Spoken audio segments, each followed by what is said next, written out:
Magluluto na naman tayo ng ibang klasing mushroom. Ang tawag nito is button mushroom.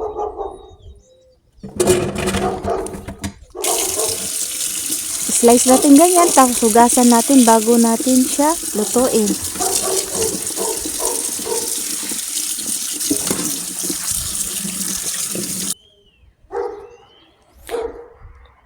Tapos meron ako ditong taquitos, yung hamon, yan.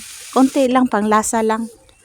Tapos painit natin ng 5 minutes para maalis yung tubig. Ayan, nagtutubig, di ba? Tapos itapon natin yan, i-drain natin. Ayan. At saka meron akong pepper. At saka yung ahos. Ayan, ganyan lang.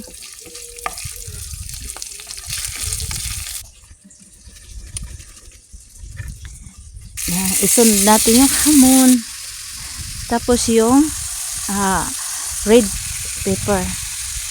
O dried pimento tawag dito. Meron tayong chili. Yun, dried yun. Dried chili. Ayan. Asin. Ayan, halo lang ng bahagya. Tapos, lagyan natin ng vino.